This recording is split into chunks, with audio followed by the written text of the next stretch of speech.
नमस्कार मित्रांनो, सुस्वागतम. घरोघरी मातीच्या चुली या मालिकेच्या आजच्या भागामध्ये आता जानकी सुमित्रा यांनी सौमित्रा आणि नाना जाण्याची पूर्ण तयारी केलेली आहे. शर्वरीकडे नानांना जायचे असते. सौमित्र त्यांना सोडवायला निघतो. सगळं काही जानकीने बॅग वगैरे आहे ते सर्व भरून दिलेलं आहे आणि शर्वरी वंशनला दिल्यासाठी काहीतरी लाडू वगैरे सगळे पदार्थ दिलेले आहेत. त्यावरती जाताना मात्र जानकी म्हणते की हे बघा, आता जसे जसे मी तुम्हाला सांगितलेले आहे तसे प्रत्येक गोष्ट लक्षात ठेवायची, स्वतःची काळजी घ्या. मी तुम्हाला घरचं जेवण दिलेलं आहे त्यामुळे बाहेरचं तुम्ही कुठेही खाऊ नका. ताक वगैरे दिलेलं आहे आणि मध्ये मध्ये ताक वगैरे पित राहा. तेव्हा नाना हो हो करत असतात. तर सुमित्रा म्हणते की ऐका, हे बघा, बाहेरचं खाऊ नका, नाहीतर तिकडे मी तुमच्यासोबत लक्ष देण्यासाठी नाही. तुम्ही लगेच. ते ऐकून आता नाना म्हणतात की झाले का तुझ्या सूचना पुन्हा सुरू सुमित्रा बाई. तेव्हा आता सगळेजण हसतात. तर ऋषिकेश म्हणतो की नाना चला लवकरात लवकर, आपल्याला निघण्यासाठी उशीर होईल. आणि तेवढ्यात ओवी धावतच येते. ओवी म्हणते की नाना आजोबा तुम्ही कुठे निघाला आहात आणि तुम्ही गेल्यानंतर मला करमेल का. त्यावरती आता नाना म्हणतात की अगं असं का करतेस, मी आता मधून तुला फोन करत राहील ना. त्यावरती ओवी म्हणते की ठीक आहे. आणि तेवढ्यात ओवी ही नानांना खुणावते, मी तुमच्या कानात सांगते आणि हळूच विचारते की तुम्ही तिकडून येताना माझ्यासाठी काय आणणार आहात बरं. तेव्हा नाना हळूच म्हणतात की मी तुमच्यासाठी काहीतरी छान छान असं घेऊन येईल आणि हे पण आता गपचूप ठेवावं लागेल, कुणाला कळायला नको, नाहीतर आई घेऊन देणार नाही, हो की नाही. तेव्हा सगळेजण कान देऊन ऐकत असतात की नक्की ह्या दोघांचं काय सुरू आहे.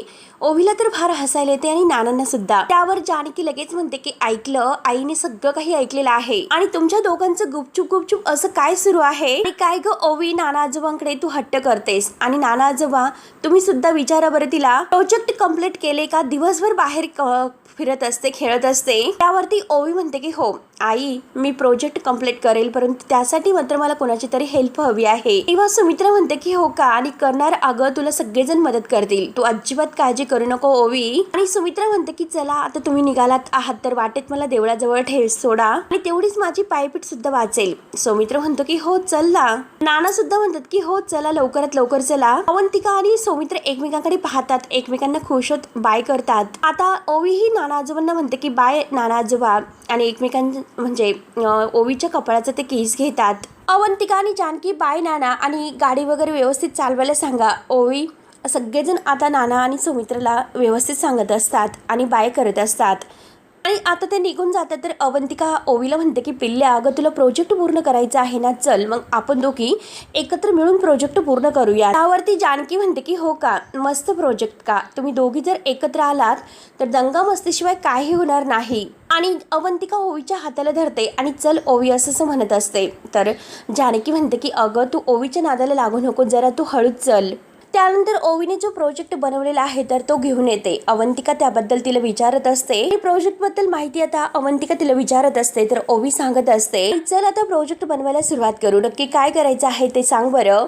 त्यावरती ओवी म्हणते की हे बघ, तसा माझा प्रोजेक्ट पूर्ण झालेला आहे पण त्यासाठी थोडीशी हेल्प हवी आहे. काकू त्या अगोदर मला सांग बरं, जर मला लॉयर व्हायचं असेल तर मला काय करावं लागेल. तेव्हा अवंतिका म्हणते की बापरे लॉयर, आणि ते काय बरं अचानक मध्ये. तेव्हा ओवी म्हणते की अगं हे बघ, मी कोर्टामध्ये बघितलेलं आहे की जज काकांसमोर तुझं ऐकत असतात, त्यामुळे मला सुद्धा असं वाटतं की माझं सुद्धा सगळ्यांनी ऐकलंच पाहिजे, त्यासाठी मला लॉयर बनायचं आहे. ऐकून अवंतिका म्हणते की अरे वा, ऐकणार सगळेजण तुझंच ऐकणार आहे. आणि हे पण ओवी, तू खरंच खूप मोठी लॉयर होशील, पण त्यासाठी मात्र मन लावून अभ्यास कर, खूप अगदी लॉयर व्हायचं आहे ना तुला, मग त्यासाठी आत्ताच बारकावे लक्षात ठेवायचे. तेव्हा आता ओवी विचारते की बारकावे मीन्स काय असतं. त्यावरती अवंतिका तिला त्याबद्दल सांगते. छोटे छोटे पॉइंट असतात तर ते म्हणजे अगदी छोट्यातील छोटी गोष्ट सुद्धा अगदी खूप महत्वाची असते, त्यामुळे आजपासून तू स्मॉल डिटेल्स लक्षात ठेवशील का. त्यावरती ओवी खुशत म्हणते की हो नक्कीच. आणि दोघे एकमेकांना डन असं बोलतात.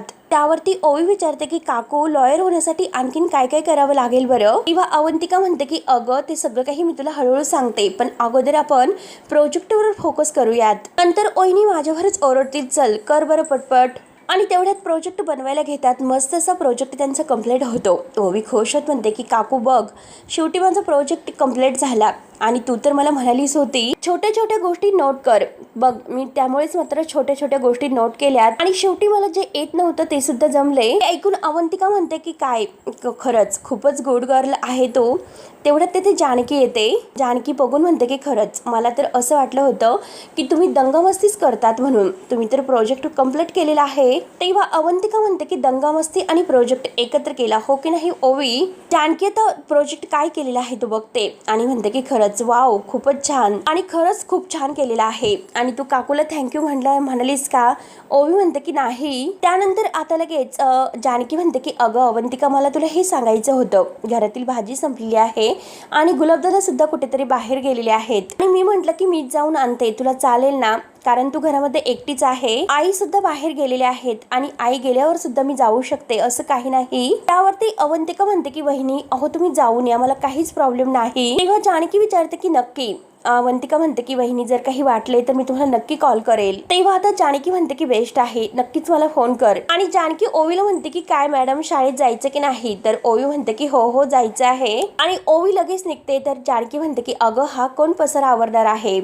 तेव्हा अवंतिका म्हणते की वहिनी राहून द्या मी करते. तर जानकी म्हणते की अगं अवंतिका तू असं तिला लाडावून ठेवू नको, तिला तशीच सवय लागेल. ओवी मात्र आता काकूला थँक्यू बोलत तो प्रोजेक्ट घेते आणि लगेच आपल्या रूम मध्ये निघून जाते. तेव्हा जानकी अवंतिकाला म्हणते की तू तुझी काळजी घे मी आलेच, म्हणून ती सुद्धा बाहेर जाते. त्यानंतर माया मात्र ही सयाजी रावांना म्हणते की तुमचे अर्धे पैसे तुमच्या घरी पोहोचले सुद्धा असतील, त्यामुळे हे बघा रणदेवांना नष्ट करण्यासाठी आपल्याला काही ना काही उद्ध्वस्त त्यांना करण्यासाठी प्रयत्न करावे लागतील. सौमित्र आणि ऐश्वर्या या दोघातील वैर इतकं वाढलं पाहिजे की त्यासाठी आपल्याला काहीतरी आणखीन भडका उडवावा लागेल. तेव्हा आता सयाजीत ऐकायला तयार नसतो. आता ही माया त्याला परत म्हणते की तुम्ही तिचा विचार कशाला करतात, तिने तर तुम्हाला ब्लॅकमेल केलं होतं, त्याची शिक्षा तर तिला मिळणारच. सुक्यासोबत ओलं सुद्धा जळणार. मी तुम्हाला जसे सांगेल तसेच तुम्हाला करायचं आहे. आणि बघा मी त्या रणदेवे कुटुंबाची कशी राग करते ते. त्यानंतर मात्र इकडे अवंतिका रूम मध्ये काहीतरी काम वगैरे करत असते आणि तिच्या मोबाईलवर एक फोन येत असतो.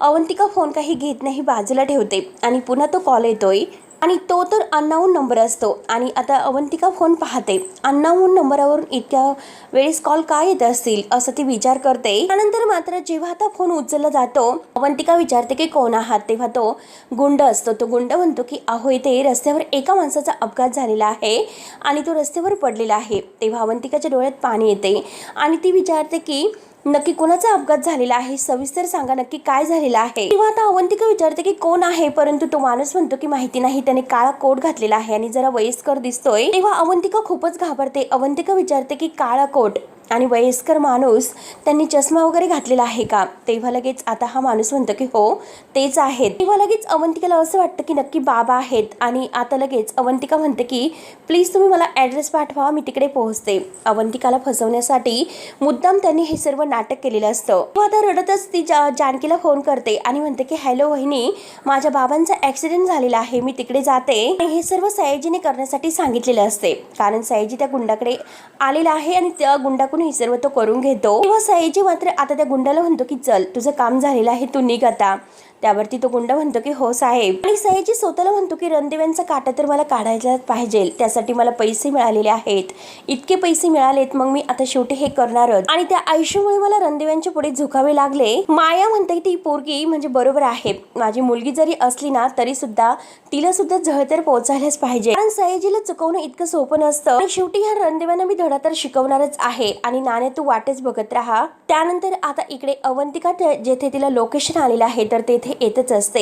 तेव्हा तिला असं वाटतं की कोणीतरी तिचा पाठलाग करत आहे, म्हणून ती एकटी रस्त्याने येत आहे. तेव्हा ती मागे वळून बघते तर तिला कोणीही तेथे दिसत नाही. तेव्हा मात्र अवंतिका अगदी घाबरत घाबरत येतच असते. अजूनपर्यंत कुठे ऍक्सिडेंट झालेला आहे तिला काही दिसत नाही आणि ती येतच असते धावत धावत. तिच्या मागे लगेच ते गुंड पाठलाग करत येतातच. तेव्हा अवंतिकाला समजते की नक्की आता आपल्याला काहीतरी फसवलं गेलेलं आहे. ती जेव्हा मागे वळून पाहते तेव्हा मात्र ते गुंड लगेच एकमेकांशी बोलण्याचा प्रयत्न करतात. अवंतिका त्यांच्याकडे पाहते. अवंतिका खूपच घाबरलेली असते आणि तेव्हा ते गुंड मात्र आता तिचा पाठलाग करत येत असतात. अवंतिका पुढे धावत असते. अवंतिकाच्या सगळं काही लक्षात येते आणि शेवटी मात्र आता अवंतिका धावत असताना आता लगेच समोरून एक दुसरा गुंड येतो आणि सगळीजण तिच्यावर हसत असतात, तिला अगदी घेरा घालतात. तेव्हा अवंतिका त्या गुंडाकडे पाहत असते, खूप घाबरलेली असते, तिला पूर्णपणे घाम आलेला असतो आणि ते गुंड तिच्याकडे बघून हसत असतात. आणि तो एक गुंड तिच्याकडे बघत तिच्या समोरून येत असतो. तेव्हा अवंतिका मागे वळून बघते तर ते दुसरे गुंड तिच्या पाठीमागे उभे असतात तिचा पाठलाग करत, आणि ते सुद्धा तिच्या अंगावर धावून येत असतात. अवंतिका बिचारी खूपच घाबरते आणि कसं आता यांच्या ताब्यातून सुटायचं आहे याकडे ती लक्ष देते. तिचा पूर्णपणे जीव टांगणीला लागलेला असतो. अवंतिका त्यांच्याकडे पाहते आणि लगेच मात्र तिथून पळ काढते. तेव्हा ती पुढे पळत असते आणि ते गुंड तिच्या मागे धावत येत असतात. अवंतिका पुढे धावत येत असते तरी सुद्धा ते गुंड तिचा पाठलाग करत तिच्यापर्यंत पोहोचतात आणि शेवटी तिला म्हणजे अडवतात. अवंतिका नारळाच्या झाडाला टेकून असते आणि ते गुंड तिच्यावर अंगावर येत आहेत. अवंतिका बिचारी खूपच घाबरलेली आहे आणि ते गुंड तिच्यावर हसत असतात आणि तिच्या अंगावर येत असतात. तिच्यावर इतके हसत आहेत. अवंतिका बिचारी इतकी घाबरलेली आहे, तिचा जीव पूर्णपणे टांगणीला लागलेला आहे. आणि त्याच वेळेस आता त्या झाडाच्या पाठीमागून आता जानकी येते आणि जानकी लगेच आता त्या गुंडांच्या डोळ्यामध्ये माती फेकते. त्या तीनही गुंडांच्या डोळ्यामध्ये माती गेलेली असते. ते आपले डोळे चोळत असतात. जानकी त्यांच्यावर अगदी ताव खाऊन येते. जानकीला पाहून मात्र अवंतिकाच्या जीवात जीव येतो, तिला आनंद होतो आणि ते गुंड आहे तर ते आपले डोळे चोळत असतात. जानकी आणखीनच त्यांच्या डोळ्यामध्ये माती फेकून देते आणि लगेच अवंतिकाच्या हाताला धरून तेथून पळ काढते. आणि तरी सुद्धा आता जेव्हा जानकी अवंतिकाच्या हाताला धरून तेथून घेऊन जात असते तर लगेच मागून तो गुंड धावतच येतो आणि अवंतिकाचा हात पकडतो. तेव्हा जानकी आणि अवंतिका आणखीनच यांना धक्का बसतो. तर जानकी तिचा हात सोड, लवकरात लवकर सोड म्हणून त्याच्याशी धक्काबुक्की करत असते आणि जोरात त्याच्या हाताला डसणार तोच लगेच तो जानकीला जोरात नारळाच्या झाडावर ढकलून देतो. जानकीच्या हाताला लागलेले असते. जानकी जोरात ऐग करत असते. अवंतिकाला फारच राग येतो. अवंतिका त्या गुंडाला सोड करत असते. जानकी बिचारी ऐग करत असते. तेव्हा मात्र आता अवंतिका त्याच्या हातातून अगदी हिसकाबुसकी करून आपला हात काढण्याचा प्रयत्न करत असते. तेवढ्यात तो माणूस लगेच आपल्या खिशातून चाकू काढतो आणि तो सुरा मात्र तो अवंतिकाला दाखवतो. अवंतिका खूपच घाबरलेली असते आणि जानकी आता स्वतःला ऐग करत असताना बघते तर काय, त्या माणसाने सुरा काढलेला आहे. अवंतिकावर तो रोखून आहे. तेव्हा जानकीला तर खूप मोठा धक्का बसतो. तेवढ्यात मात्र आता जानकी जोरात अवंतिका असं ओरडते आणि तो माणूस आता लगेच सुरा आहे तर तो अवंतिकाच्या पोटामध्ये खुपसणार. तोच आता जे काही भोपळा आहे तर तो भोपळा मात्र जानकी त्याच्या हातावर मारते. शेवटी त्याच्या हातातील सुरा आहे तर तो खाली पडतो आणि त्या माणसाला मात्र ती भोपळ्याने मारत असते आणि पुन्हा अवंतिकाचा हात धरून चल असं म्हणत असते. तो माणूस खाली पडलेला असतो. तेव्हा दोघेही तिथून धावत असतात. तेवढ्यात मात्र मागून ते दोन गुंड धावतच येतात आणि तो एक जो काही मेन आहे तो खाली पडलेला असतो आणि आता हे दोघे धावत असतात. तर आता लगेच हे गुंड पुन्हा त्याचा पाठलाग करत मागे येतात. त्याच वेळेस मात्र गुंड जेव्हा धावत असतात तर गुंड त्यांचा पाठलाग करत आता त्यांच्या मागे येत आहे. जानकी आणि अवंतिका पुढे पळत आहे. तोच ऐश्वर्या बंदूक घेऊन मात्र आता पुढे उभी असते. आता कुणाला काहीच कळत नसतं की नक्की ऐश्वर्याच्या हातामध्ये बंदूक का आहे. तेव्हा मात्र अवंतिका आणि जानकी यांना असं वाटतं की हे आपल्या अंगावरच बंदूक घेऊन रोखून आहे. परंतु जेव्हा आता त्या दोघी मागे वळून पाहतात तर त्यांच्या मागे गुंड असतात आणि ऐश्वर्या त्यांचा जीव वाचवायला आलेली असते. तेव्हा ऐश्वर्या मात्र आता त्या गुंडांच्या अंगावर बंदूक घेऊन येत असते. जानकी आणि अवंतिका फारच घाबरतात. जानकीला असं वाटतं की हिने अवंतिकावरच बंदूक रोखलेली आहे. परंतु जेव्हा आता ती दोघींच्या मधून आता त्या गुंडावर बंदूक रोखते तेव्हा आता जानकी आणि अवंतिका पाहत असतात. ऐश्वर्या त्यांना वाचवण्यासाठी तेथे आलेली असते. तेव्हा अवंतिका आणि जानकीच्या जीवात जीव येतो, कारण ऐश्वर्या आपल्याला वाचवायला आलेली आहे हे त्यांच्या लक्षात येते. म्हणून दोघी आता एकमेकींकडे बघून हसतात आणि ते गुंड आता म्हणजे ऐश्वर्याने त्यांच्यावर बंदूक रोखलेली आहे म्हणून ते खूप घाबरतात. गुंडांना धमकावते की मागे व्हा, नाहीतर मी एकेकाला चांगली गोळी झाडेल, व्हा मागे लवकरात लवकर. आणि तेवढ्यात ते गुंड खूपच घाबरलेले आहेत. तर तेथे खेळणारी काही मुलं आहेत तर ते धावतच येतात आणि म्हणतात की काकू काकू प्लीज आम्हाला खेळायचं आहे चोर पोलीस, आमची बंदूक दे ना. गुंडांच्या लक्षात येते की ही खोटी बंदूक आहे. ऐश्वर्या काही द्यायला तयार नसते आणि शेवटी ते आता ऐश्वर्याच्या हातातून बंदूक घेतात, हिसकावून आणि निघून जातात.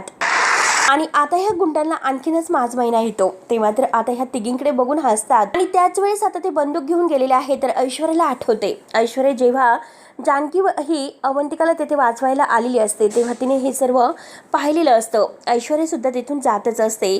जानकीला त्या माणसाने ढकलून दिले, अवंतिकाचा हात धरून तिला जबरदस्तीने ओढत चालवलेलं असतं. हे सगळं काही ऐश्वर्या पाहते आणि तेथे जवळच मात्र काही मुलं खेळत असतात बंदुकीचा खेळ आणि ऐश्वर्याने त्यांच्या हातातून बंदूक घेतलेली असते. ऐश्वर्याने हे सुद्धा पाहिलेलं असतं की आता अवंतिकाच्या पोटामध्ये तो चाकू खुपसायला त्याने सुरुवात केली होती. आणि तेवढ्यात मात्र आता हे नक्की कुणाचे गुंड असतील. नक्की आता अवंतिका आणि जानकीला कसं वाचू असा ती विचार करते. या दोघींना कसं वाचवायचं. आणि तेवढ्यात त्या मुलाच्या हातामध्ये तिला बंदूक दिसते आणि ही गन मात्र घेऊन मी ते गुंडांना दाखवून त्यांना थांबू शकते असा विचार तिच्या मनामध्ये येतो. सेम मी तसंच करते असे बोलून शेवटी ती त्या बंदूक त्या मुलाच्या हातातून घेते आणि आता बंदूक घेण्यासाठी मात्र ती त्या मुलांच्या जवळ येते आणि म्हणते की हॅलो बच्चा पार्टी, तुम्ही ऍक्च्युली काय खेळतात बरं. त्यावरती तो मुलगा म्हणतो की आम्ही चोर पोलीस खेळत आहोत. ऐश्वर्या विचारते की तुमच्या चोर कोण आणि पोलीस कोण आहे. तेव्हा लगेच आता तो मुलगा म्हणतो की हा चोर आहे आणि मी पोलीस आहे.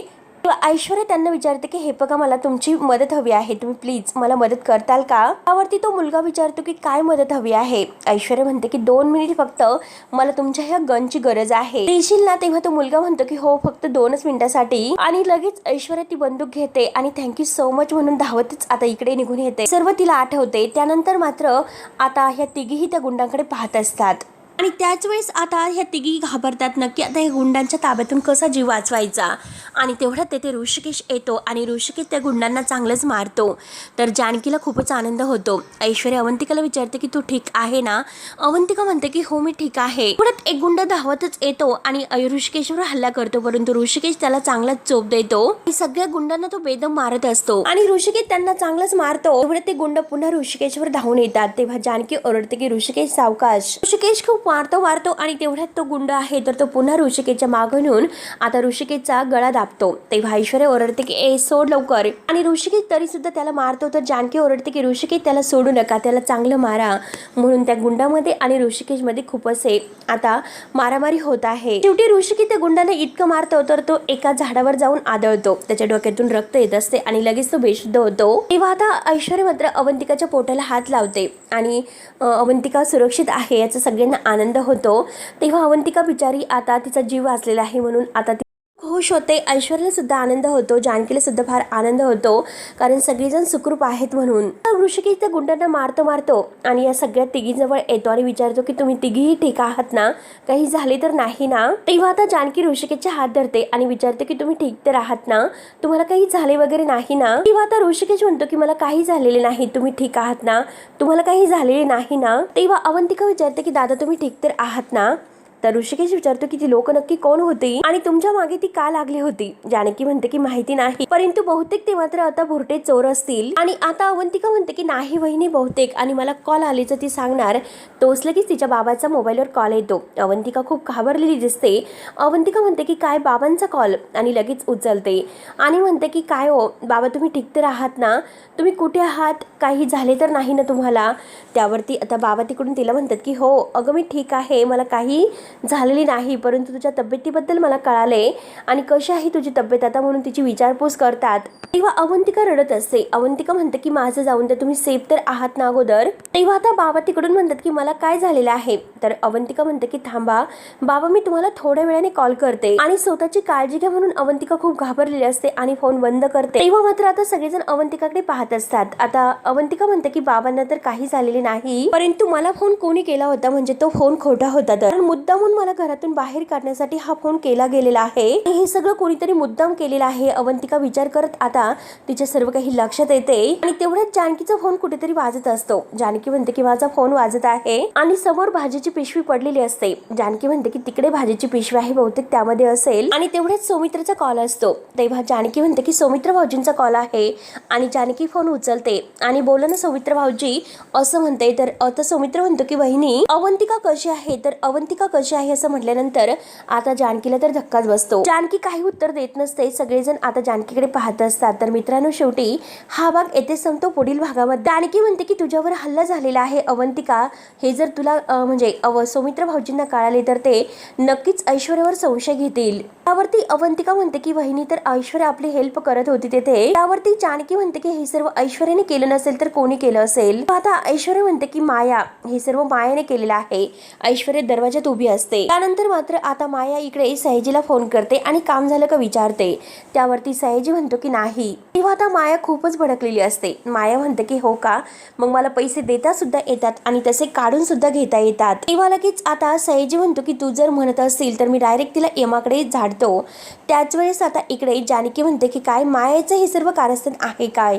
तर आता लगेच जानकी आणि अवंतिका मात्र रोडने जात असतात आणि लगेच मागून एक गाडी येते. ती गाडी मात्र ह्या दोघींच्या अंगावर अंगावर येत असते. आता जानकीच्या हाताला लागलेलं असतं. जानकी आपला हात धरून चालत असते आणि अवंतिका तिच्यासोबतच. तेव्हा ती गाडी मात्र त्यांच्या अंगावर भरधाव वेगाने येत आहे. पण तरीसुद्धा मात्र आता जानकी आणि अवंतिकाचं अजूनपर्यंत तिकडे काही लक्ष नाही. त्या पाहत असतात. तर मित्रांनो, आता पुढे नक्की काय होणार आहे? आता अवंतिका आणि जानकी या दोघींचा जीव मात्र आता आणखीन ऐश्वर्या वाचवायला येईल का? हे बघायला विसरू नका. तोपर्यंत धन्यवाद.